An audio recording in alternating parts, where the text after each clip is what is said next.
wabarakatuh. Perkenalkan, kami dari pengelola aset dan dokumentasi KSB.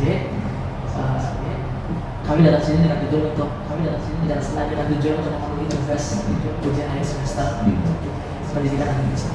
Oke, mulai dari saya. Sebelumnya kami ingin berwawancara mengenai tentang terorisme atau radikalisme di Indonesia ini. Oke, perkenalkan dari saya. Nama saya Ibu Zaikanto.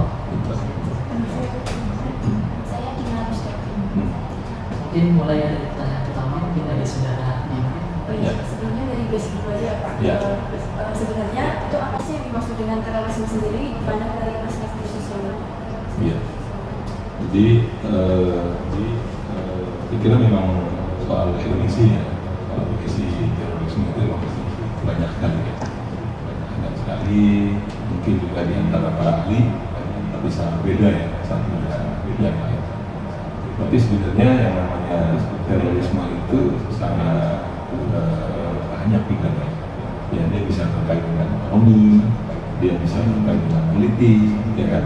Dia bisa terkait dengan persoalan-persoalan sosial yang lain.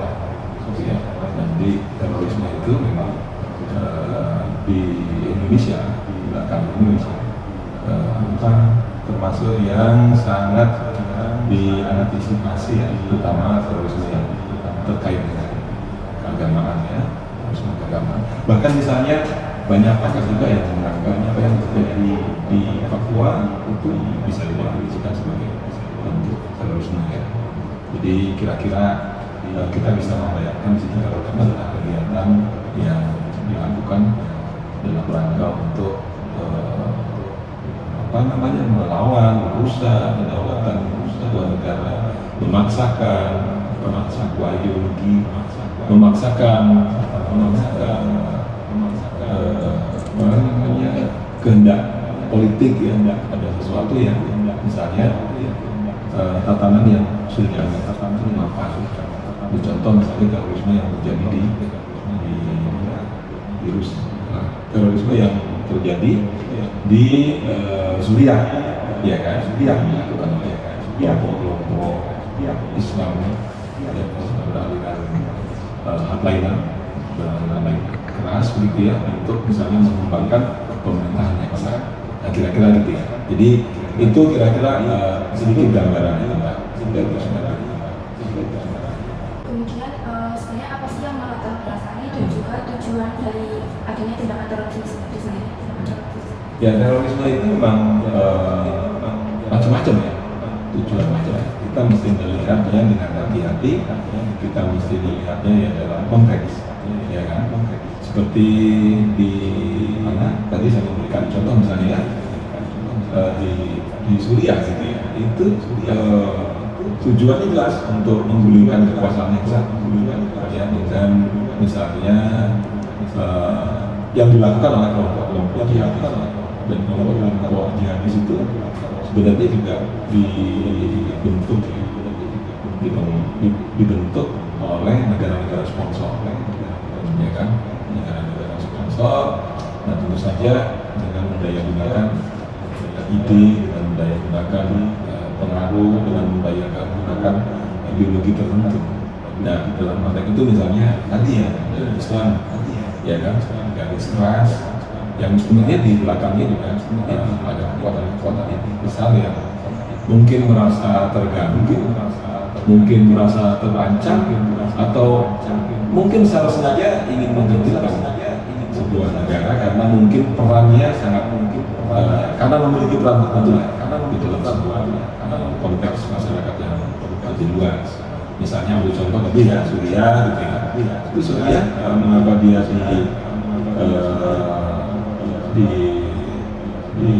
mengapa Suriah misalnya ya, itu menghadapi perlawanan kaum teroris itu ya diantaranya karena selama ini Suriah misalnya sebagai salah satu negara yang membela Palestina misalnya kan. Mengapa Suriah juga ingin dihancurkan, mengapa Suriah juga ingin diporak-porandakan gitu ya, mengapa Suriah ingin dibuat instabilitas gitu ya. Karena kalau Suriah itu kuat, supportnya juga pasti akan kuat, ya kan, kepada negara-negara yang didukung, ya kan. Nah, kita tahu misalnya Suriah itu adalah dia merupakan sekutu dari Rusia, sekutu dari Lebanon, sekutu dari, terutama di Lebanon itu ada semua banyak yang Hizbullah, ya. Dia sekutu juga, dia sangat pro pada independensi Palestina. Itu salah satu, ya. Tapi bisa juga misalnya di sisi lain, misalnya Barat gitu ya, membuat definisi yang berbeda. Dia membuat definisi negara-negara yang dianggap berpotensi untuk melawan kebijakannya, menentang kebijakannya, dan dia tidak ingin mengikuti yang dianggap sebagai negara-negara terbesar. Ya kan? Jadi lagi-lagi kita mesti harus hati-hati pada kita. Bahkan misalnya negara Iran juga suka beri stigma sebagai negara teroris oleh Barat, yang terutama Amerika dan Israel, karena selama ini mereka melakukan perlawanan. Kemudian kapan sih awal mula munculnya gerakan terorisme di Indonesia? Di Indonesia, ya, saya kira di Indonesia ini, saya kira mungkin kalau gejala itu sebenarnya agak belakangan ini kan ada kaitannya dengan gerakan Islam transnasional, ya, yang terjadi di berbagai macam tempat, ya. Jadi misalnya saya menyebut di Libya, misalnya, lalu di Suriah, lalu juga di Lebanon, lalu juga di Irak. Ya, nah biasanya itu pasti ada sponsor, biasanya di belakang itu ada negara-negara besar, ya, yang berdukungan, ya kan, atas gerakan-gerakan seperti itu. Nah, biasanya memang negara-negara yang infiltrasi oleh gerakan teroris itu negara-negara yang punya sumber daya, gitu ya. Negara yang punya sumber daya politik, negara yang punya sumber daya ekonomi, gitu ya. Negara yang punya sumber daya kultural, gitu. Jadi itu kira-kira negara yang punya pengaruh, kira-kira gitu kan. Jadi kalau negara-negara kecil, negara lemah yang nggak punya nilai yang berarti, gitu ya, dalam konteks politik, dalam konteks ekonomi dan politik global, itu tidak akan banyak dan bukan. Tapi kalau seperti negara Indonesia, itu kan negara yang punya posisi strategis dalam konteks pasar, misalnya, dengan penduduk kita yang banyak, lalu dengan jumlah Muslim terbesar di dunia, ya kan? Lalu dengan jumlah sumber daya alam yang kita punyai, ya kan? Letak geografis yang strategis, Indonesia memang potensial. Kalau kita tidak hati-hati, itu bisa dihancurkan oleh kekuatan terorisme itu. Jadi instabilitas itu kan sangat berbahaya. Instabilitas yang dilakukan oleh gerakan terorisme itu kan bisa membuat pembangunan bisa langsung, ya kan? Lalu juga kekuasaan itu akan sangat tidak efektif untuk menjalankan aktivitas dan fungsinya dan sebagainya. Kira-kira gitu.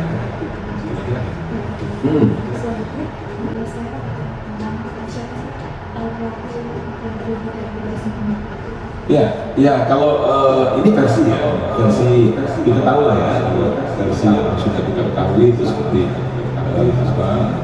di Indonesia kan ada lembaga yang bisa dibentuk, ya, untuk counter terorisme, ya kan? Di kepolisian juga ada, di Densus misalnya. Nah, tentu saja memang selalu ada perdebatan, ya, di situ sering ada soal HAM, soal potensi pelanggaran HAM yang dilakukan oleh kekuatan counter terorisme, ya, terutama dari negara, gitu, karena kalau tidak dikontrol kan bisa eksesif, bisa berlebihan, ya kan? Kecurigaan yang berlebihan itu juga mungkin tidak baik, ya, di masyarakat. Misalnya masyarakat yang menjalankan kegiatan keagamaannya dengan serius itu lalu dimata-matai, ya, lalu dicurigai, gitu. Tapi pada saat yang lain memang tidak bisa dipungkiri bahwa gerakan-gerakan semacam itu sangat potensial berkembang dan hidup di Indonesia, ya kan? Lalu yang misalnya dulu itu ada, ya kan, bom Bali, ya kan, ada banyak lagi, ya, di Bali bom Bali, ya, pelakunya di situ diidentifikasi sebagai, ya, kelompok-kelompok jihadis, ya, Islam yang stres, ya kan. Nah, di antara mereka kan kemudian ada yang sudah difonis mati, lalu juga ada apa namanya mereka yang kemudian diberi semacam keringanan hukuman, ya kan, menyatakan kesetiaannya kepada NKRI, gitu ya. Ada semacam itu, tergantung misalnya tingkat keterlibatan dan tingkat hukum yang dilakukan, ya kan. Seperti misalnya orang mengarai bahwa Abu Bakar Basir, ya karena Basir dilihat bahwa Abu Bakar Basir itu ada gagasan-gagasan keagamaan, ajaran-ajaran keagamaannya sangat anti toleransi pada kelompok lain, gitu ya. Markasnya misalnya di Solo, gitu ya, di Guruki, misalnya Guruki, gitu ya. Nah tapi belakangan misalnya karena berbagai macam pertimbangan, gitu ya, dan tuntutan permintaan dan sebagian dari masyarakat, gitu ya, Abu Bakar Basir dibebaskan, satu karena dia sudah tua, yang kedua dia mau setia dengan kepada Pancasila dan NKRI, ya kan, jadinya seperti itu kan. Jadi berdasarkan faktor kemanusiaan dan pertimbangan lain akhirnya Abu Bakar Basir dibebaskan. Di sisi lain tuh ada yang misalnya itu juga ada kelompok-kelompok yang lain tadi yang memang pada ini sudah mengakui, ya, sadar bahwa gerakan yang dilakukan sebenarnya sangat jauh dari pesan Islam yang bermakna kira-kira kan gitu loh. Jadi kan mereka susah untuk toleransi, susah untuk kelompok lain. Atau ada juga yang mengidentifikasikan seperti misalnya bom Marriott gitu. Mereka mengidentifikasikan hotel Marriott itu hotelnya Amerika, ya kan, milik orang asing. Ya, jadi mereka menganggap Amerika itu adalah musuh Islam, kan gitu toh. Nah, tapi seringkali kan ya kita sederhana sebenarnya untuk karena yang jadi korban misalnya banyak orang sipil yang tidak tahu menau, ya kan, ya banyak lagi lah cerita-cerita seperti itu. Banyak orang yang sebenarnya memang sama sekali tidak punya nuansa politik, ya, tapi dia menjadi korban dari pembohongan itu, ya kan. Ya di Jakarta kita tahu lah, misalnya tertangkap juga banyak, ya, belakangan juga misalnya sel-sel teroris itu masih banyak, ya. Bisa kalau tidak diwaspadai, gitu ya, itu tetap bisa memiliki potensi untuk terus berkembang. Apalagi misalnya terorisme itu bisa berkembang ketika misalnya hukum, ya, penegakan hukum itu. Terorisme itu bisa berkembang ketika misalnya ketidakadilan itu atau misalnya kesenjangan sosial tinggi, ya kan. Terorisme itu bisa berkembang dengan cepat ketika misalnya kedaulatan politik, ya kan, negara itu lemah, ya kan. Kemudian juga kemampuan negara untuk melakukan respon juga ya kan? Ada banyak lagi faktor, tapi itu bukan, ada banyak faktor yang dimungkinkan mengapa terorisme bisa terjadi, ya.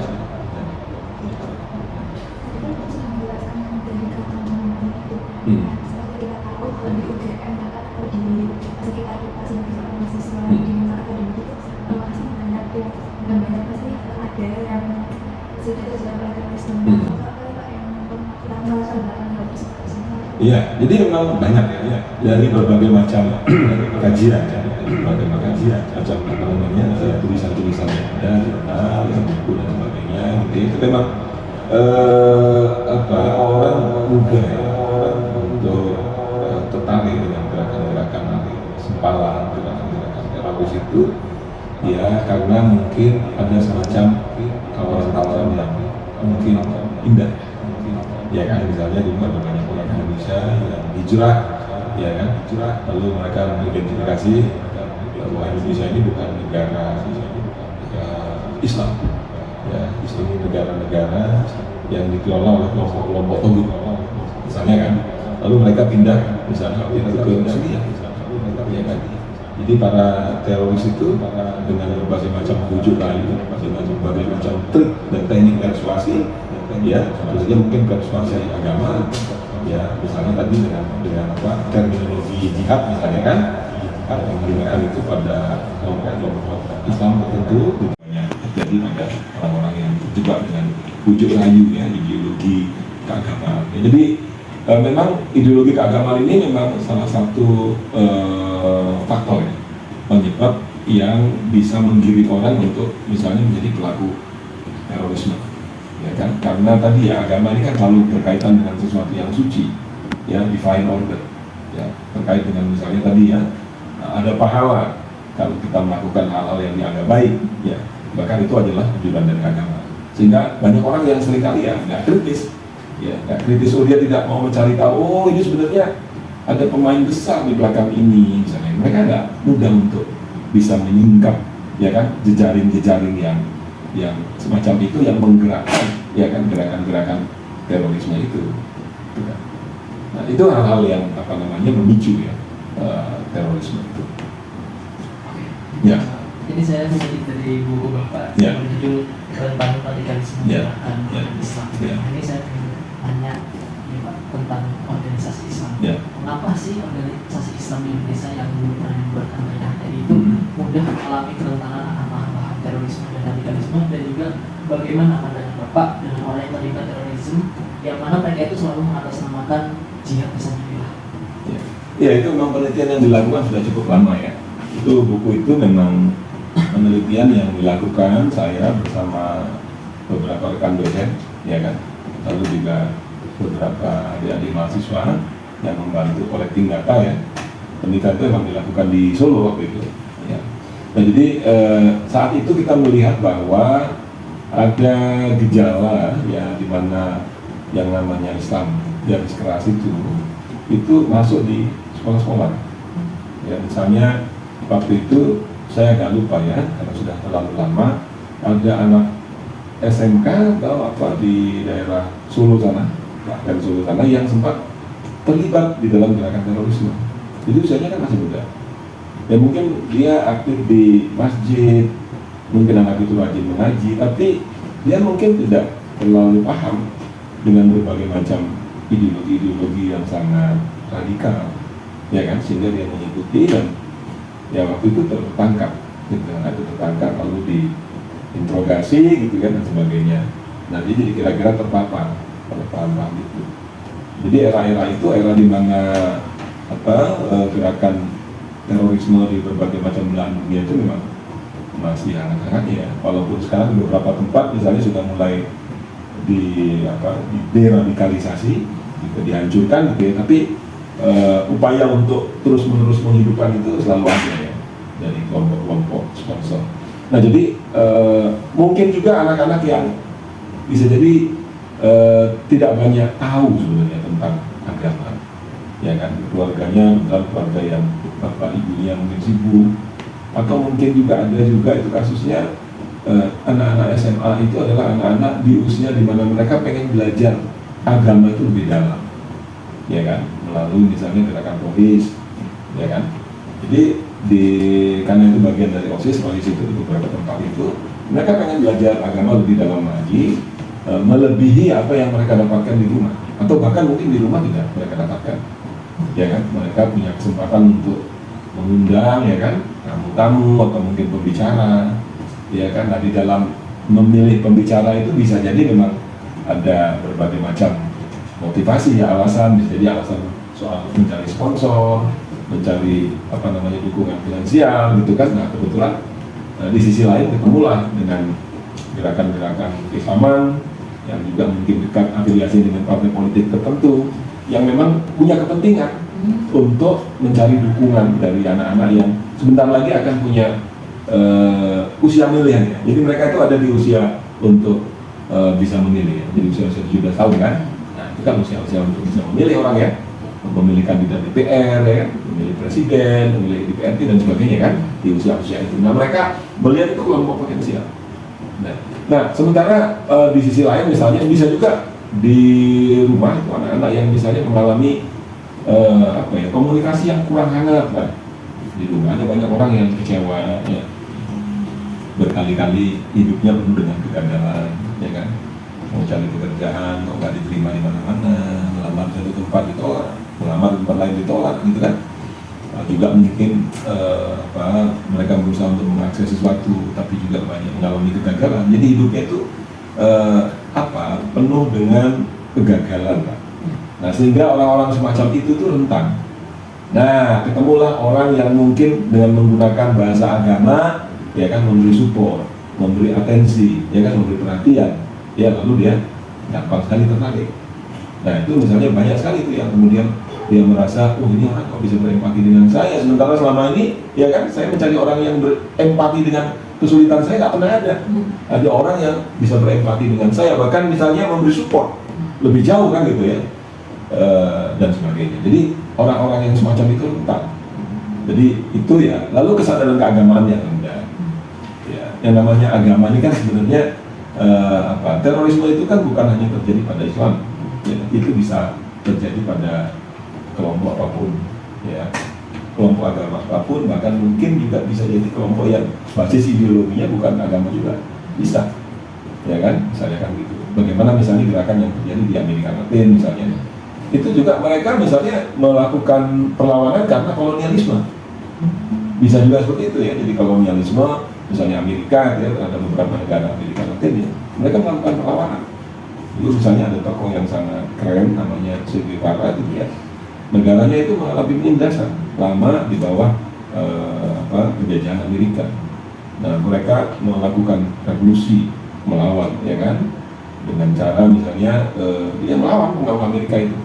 Dan sampai sekarang misalnya di beberapa negara Amerika Latin itu mereka tetap setia dengan ideologi yang ingin mereka bangun ya, dengan ideologi yang mereka intikan ya, sosialis gitu ya, yang semacam itu gitu. Karena mereka tahu misalnya ini kapitalisme ini di satu sisi juga pasti punya implikasi terhadap kolonialisme kalau tidak hati-hati, sumber dayanya dieksploitasi gitu ya, tapi uangnya kan lebih banyak dijarah oleh negara-negara yang mengeksploitasi.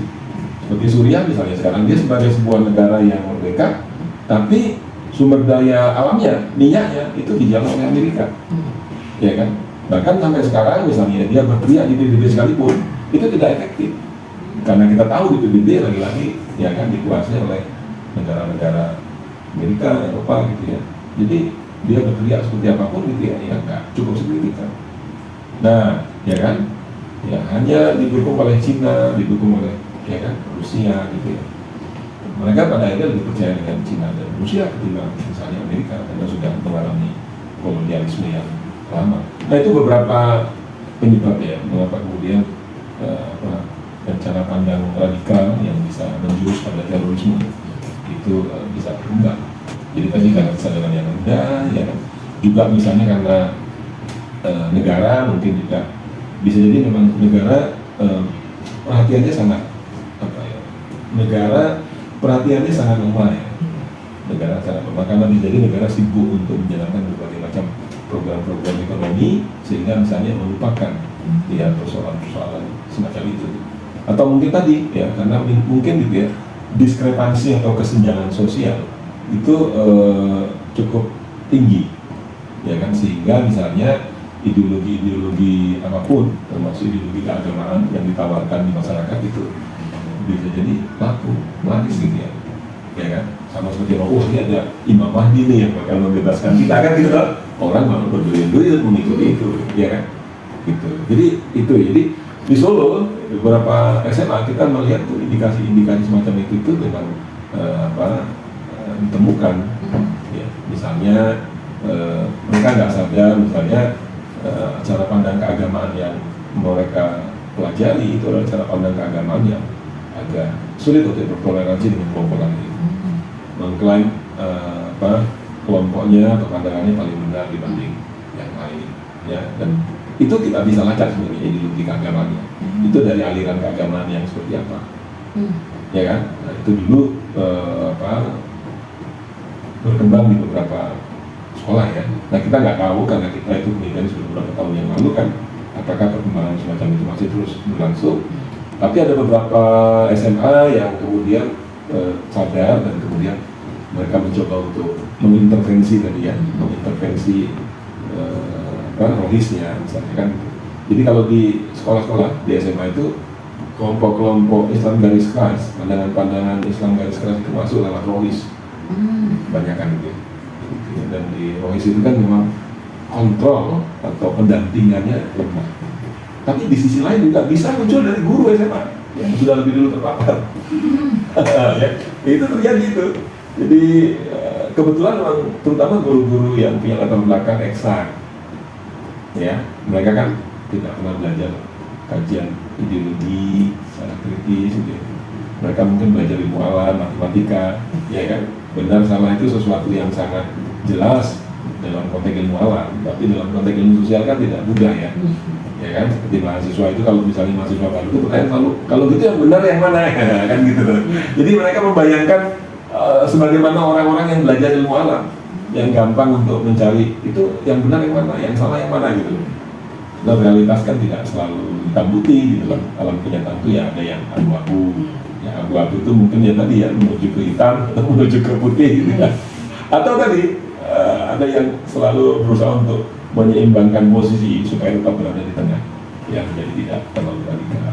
Ya, nah, itu kayak gitu. Nah. Ini sih Pak, kan beberapa saat ini kan ada penangkapan teroris yang dari Bekasi, terus bom yang di Sarinah, terus bom yang di Surabaya yang bawa anak kecil itu.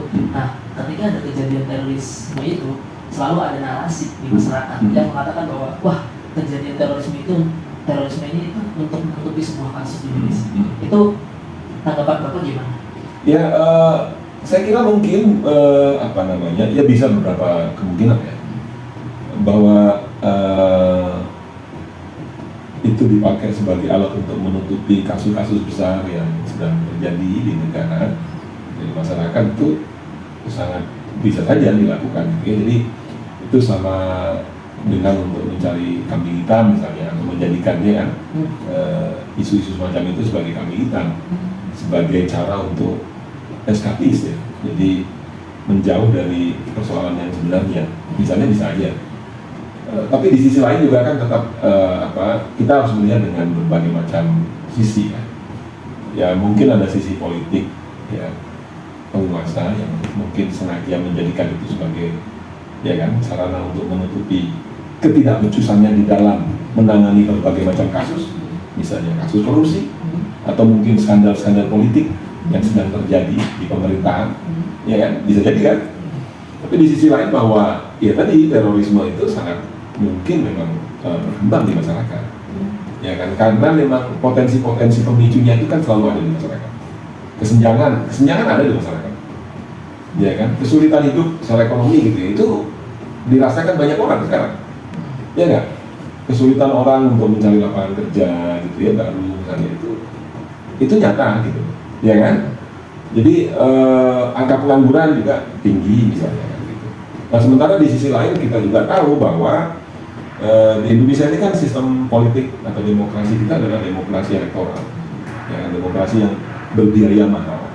Kalau kita misalnya pengen jadi anggota DPR, maka kita harus punya uang kan, bukan hanya punya masa, tapi juga kita harus punya uang, ya kan, karena nama kita hanya mungkin tampil atau disetujui oleh partai politik pengusung gitu ya, sepanjang misalnya kita bisa, ya kan, membayar juga uang kepada partai.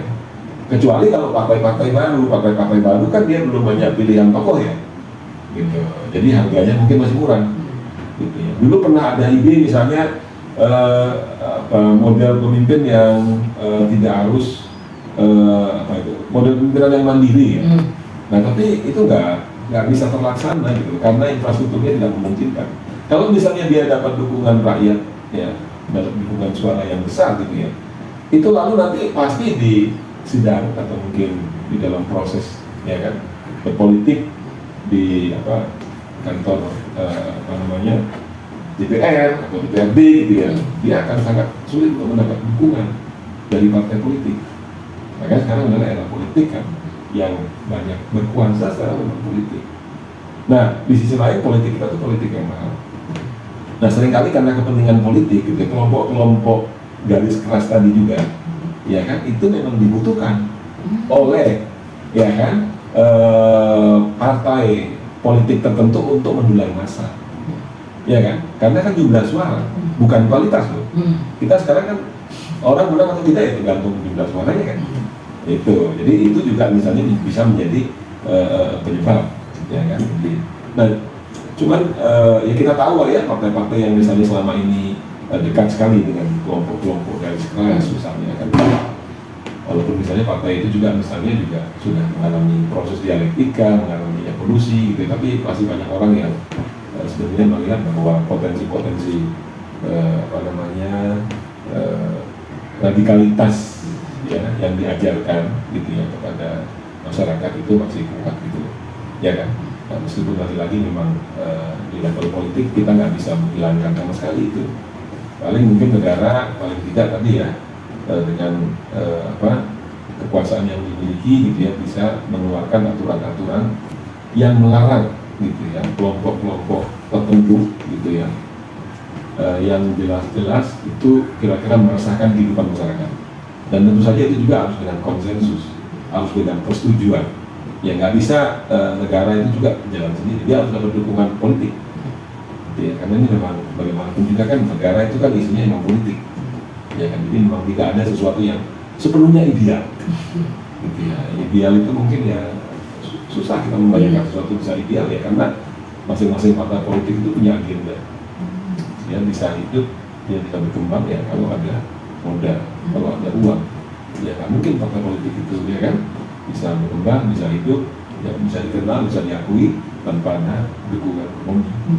Ya kan, tanpa ada modal yang kuat.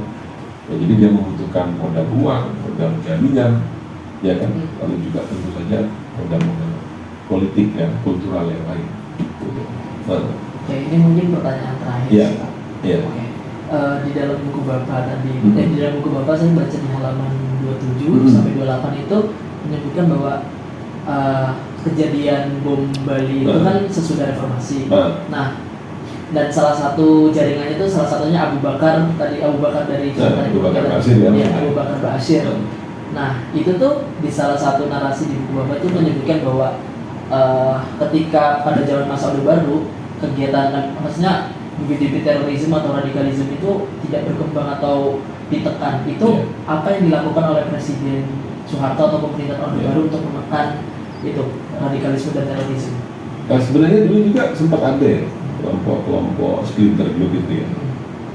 Misalnya dulu ada NII misalnya.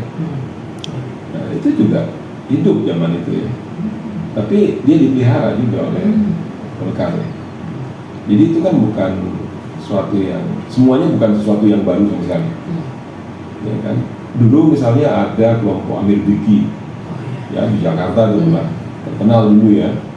Itu dianggap sebagai kelompok radikal, kelompok fundamentalis yang akan melawan dasar negara lah.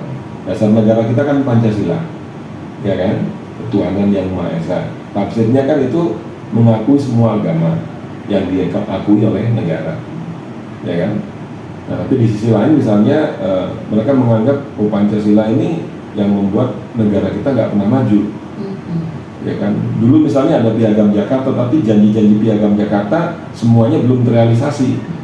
Misalnya ada yang mengkonsepsikan bahwa Piagam Jakarta itu ya suatu konsensus politik yang mungkin tafsirnya tidak seperti yang sekarang, ya kan? Karena misalnya mereka melihat bahwa kelompok Islam kok dimarginalisasikan, dipinggirkan. Ya, padahal Islam kan mayoritas, tapi kenapa Islam dipinggirkan? Mestinya kelompok Islam ini mendapat akomodasi yang lebih besar. Nah, sementara kalau kita misalnya mau melihat, oke, Islam, tapi Islam ini di Indonesia ini kan macam-macam. Ya kan, sektornya juga macam-macam, afiliasi organisasi sosial keagamaannya juga banyak. Ya, ada NU yang besar loh, ada Muhammadiyah, ya kan, misalnya yang gerakan-gerakan radikal sekarang misalnya anti pada Syiah. Ya kan, padahal Syiah itu kan sudah lama di Indonesia. Ya kan, bahkan di seluruh dunia Syiah itu ya dianggap sebagai bagian dari Islam. Sementara kelompok-kelompok garis keras di Indonesia mengatakan bahwa itu bukan Islam. Coba Anda baca misalnya kan, bahwa kedekatan yang namanya Imam Syafi'i dengan Imam Ja'far, ya imamnya Syiah itu sudah, kalau kita baca kajian itu ya dulu hubungan mereka sangat dekat, saling support, bahkan beberapa hadisnya juga dipakai. Kalau Gus Dur mengatakan misalnya ya Syiah Indonesia itu ya, Syiah itu sebenarnya ya NU minus Imamah. Oh iya. Iya kan, begitu. Karena kalau dalam Syiah itu kan ada imam, ya kan, imam yang dianggap maksum seperti Khamenei itu great imam lah sekarang di Iran itu ya, itu dianggap maksum gitu ya, dia terhindar dari dosa, ya kan, itu ideologinya Syiah gitu loh. Tapi orang Sunni terutama misalnya NU tidak, NU Muhammadiyah tidak memandang itu, ya kan. ya bahwa setiap manusia itu potensi untuk berbuat dosa. Jadi nggak ada manusia yang misalnya tadi toh jauh dari dosa gitu ya. Nah, tapi lagi-lagi kalau misalnya di Iran sana gitu ya, itu mereka melihat bahwa orang-orang yang memang sebagai marja tadi ya, mereka mengistilahkan tadi ya, grand marja itu memang orang-orang yang dari ujung kakinya sampai ujung rambutnya memang kehidupannya untuk agama. Misalnya kan gitu ya, kealimannya, kesederhanaannya, terlepas bahwa di antara mereka itu ada yang memang berasal dari keluarga kaya ya. Dulu misalnya di Iran itu ada Rafsanjani, itu memang orang kaya, ya kan, dikenal memang sebagai orang kaya, punya perusahaan dan sebagainya. Ya, tapi kebanyakan yang namanya pemimpin agama tadi yang ayatollah itu memang orang-orang yang penguasa di bidang agamanya memang sangat dalam dan mumpuni ya. Beberapa bahkan jadi ilmuwan juga. Beberapa malah mengeluarkan buku-buku yang derajat ilmiahnya juga kuat. Seperti Tabatabai itu dia seorang filsuf besar yang orang Prancis sekalipun datang ke Iran itu terkagum-kagumnya ada ya yang namanya ulama besar dari pesantren tapi menguasai filsafat barat dengan dalam dan sangat luas sebegitunya gitu ya kan. Nah tapi Indonesia konteksnya lain karena kita kan masyarakatnya bukan didominasi oleh Islam Syiah ya. Islam Syiah ada tapi dia tetap aja ya small group lah ya, kelompok kecil lah di Indonesia ya. Ada banyak pengikutnya di banyak kantong gitu kan. Dan memang mereka berbeda. Agak mirip dengan NU, ya kan, mereka punya tradisi misalnya ziarah kubur. Ya kan, NU juga ziarah kubur. Tapi buat Muhammadiyah, ya kan, beda lagi. Nggak boleh ziarah kubur gitu loh. Minta kok sama orang sudah mati gitu kalau Muhammadiyah. Ada tuh tidak selalu seperti itu tafsirnya. Ya kan gitu ya. Ziarah kubur lalu tadi mendoakan orang yang sudah meninggal dunia ya. Di pemakaman gitu ya, lalu kemudian juga tadi misalnya bertaklid. Oh iya. Ya, bertaklid pada seorang imam. Kalau orang Syiah itu setahu saya itu misalnya dia bertaklid itu kepada boleh 2 imam. Dan satu misalnya yang politik, yang satu kira-kira yang kaidah-kaidah yang lebih menyakup ajaran-ajaran moral misalnya. Dia bisa satu sisi kalau untuk berkiblat imam politiknya ke Khamenei, satu lagi mungkin berkiblat dengan ayatollah di Lebanon. Kira-kira kalau Syiah gitu. Saya punya pengetahuan sedikit gitu ya karena hasil dari bacaan, selain itu juga hasil dari beberapa kali mengunjungi Iran tuh, jadi tahu kehidupan di sana gitu kayak apa gitu. Jadi memang spiritnya memang spirit keagamaan memang sangat luar biasa di sana ya. Dan strukturnya itu memang hierarkis di situ. Jadi di Iran sana mungkin akan sangat susah menemukan kejadian sebagaimana di Indonesia, misalnya lahirnya Nabi palsu bolak-balik ya kan, juga lahirnya orang seperti Lia Eden di Jakarta, nah mungkin di sana karena ada kontrol dalam strukturnya yang hierarkis. Selain itu juga piramidik ya, jadi pemimpin agama itu betul-betul punya punya pengaruh yang kuat dan kontrol yang relatif soft control yang cukup kuat ya dengan para jemaahnya itu, dengan para jemaahnya itu ya. Gitu. Jadi yang ada semacam itu di sana ya. Meskipun juga ada kelompok Sunni di Iran gitu ya, tapi memang sebagian besar di sana Islamnya sih. Sementara di sini itu sebenarnya sejak saya masih muda, ya kan, itu yang namanya Islam Syiah sudah ada. Bahkan misalnya Amin Rais dulu menerjemahkan buku intelektual yang namanya Isyariati. Itu orang Iran, ya kan? Dia sekolah ambil pelajaran sosiologi di Sorbonne, Prancis. Tapi bukunya sangat inspiratif. Dia sosiolog lulusan Sorbonne, tapi menulis banyak tentang Iran, tentang Syiah, tentang gerakan, ya kan, revolusi yang terjadi di Iran. Ya. Banyak lagi buku-buku yang sebenarnya menarik ya, yang seringkali oleh banyak orang Islam juga belum dibaca sudah dinilai. Ya, gimana kita mau menilai sebuah buku orang nggak pernah baca? Misalnya dikatakan, Syiah sama ini Qurannya beda, pernah lihat Qurannya nggak? Kagak. Gimana terus mau tahu? Ya kan, misalnya gitu loh. Di Syiah misalnya ada kawin mut'ah gitu loh. Lo itu Syiah yang mana gitu? Syiah juga banyak sektanya. ya kan? Bahkan orang Sunni misalnya yang menikah gelap banyak juga kan. Kiai istrinya banyak juga kan banyak. Iya. Ya kan? Nah itu banyak kan begitu. Bahkan ya. Tetapi lagi-lagi itu memang itu kekuatan yang belakangan muncul ya, dengan maksud untuk memecah belah ya. Memecah belah. Dan ideologi itu sampai sekarang itu masih berkembang ya. Nah bahkan misalnya itu memang muncul di perkotaan. Ya, itu misalnya kajian-kajian yang dilakukan mahasiswa saya di dalam disertasinya itu gitu. NU Muhammadiyah itu kan organisasi sosial keagamaan yang besar ya, dengan jumlah ya kan santrinya, jamaahnya sangat besar. Muhammadiyah punya lembaga pendidikan ya kan, punya lembaga kesehatan, rumah sakit ya kan, dan sebagainya. NU juga misalnya sekarang sedang pelan-pelan gitu ya. Tapi dia punya banyak pondok pesantren. Nah NU dan Muhammadiyah ini kan sudah sibuk untuk mengelola lembaga-lembaga yang dimilikinya. Sementara di luar itu banyak orang-orang ya kan muda, anak-anak muda Muslim yang mungkin tidak punya tradisi agama yang kuat, tapi mereka pengen belajar Islam. Ya, ketemulah dengan kelompok-kelompok garis keras ini yang memang belum punya pengikut kan. Mereka belum punya organisasi atau kalau toh punya ya barulah. Ya kan, jadi mereka kan masih semangat mengajarkan, ya kan. Kalau bisa ya mereka datangi, kalau bisa ya kan. Gimana caranya lah menjadi penganut mereka, makanya ada yaitu misalnya tafsir Quran ya, yang ternyata bisa tafsirnya sangat keras sekali. Atau mungkin ini ada masjid NU yang diambil alih, masjidnya Uma Irama bahkan gitu ya, diambil alih oleh kelompok-kelompok garis keras. Iya Ya kan, itu ceritanya Uma Irama sendiri. Di Magelang banyak kejadian-kejadian gitu. Misalnya ada Radio Rojas, waduh itu kan setiap hari bacanya hadis dulu. Saya nggak tahu apa nggak pegel tuh orang belajar hadis dulu. Ya kan, lagi-lagi kita belajar agama itu kan untuk membangun kehidupan, ya untuk membangun relasi yang bagus. Islam rahmatan lil alamin itu saya pikir ya Islam yang bukan hanya dia baik dengan sesama manusia, tapi juga dengan alam semesta ya. Ya, jadi kehadirannya itu tidak memberi ancaman kepada orang lain. Kehadirannya itu ya rahmat bagi kehidupan lah. Mestinya kan gitu ya.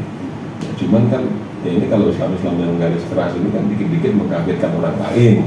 Ya, dikit-dikit menganggap orang lain itu sesat. Wah, repot juga kan.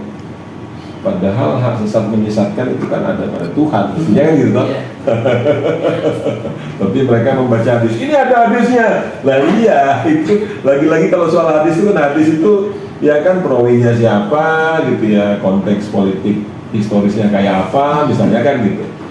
Lalu hadis itu juga munculnya dalam zaman apa begitu kan, kayak gitulah situasinya. Ya. Mungkin sangat jelas sekali Pak, sekaligus membuka pengetahuan dan cakrawala kita, karena kita tuh sama dunia sosiolog atau dunia ini kan nggak ada sama sekali, kita tuh experience-nya di praktek gitu loh Pak. Mungkin ini jadi pengetahuan buat kita ke depannya, sekaligus motivasi bimbingan dari Bapak atau pembelajaran dari Bapak itu semoga jadi amal baik atau jadi buat kita semua. Mungkin saya ingin mengucapkan terima kasih. Sama-sama deh ya. Kalian juga udah repot-repot pakai bawain sesuatu buat saya. Ada kegiatan lain? Iya, terima kasih ya. Ya, semoga kalian semua lancar.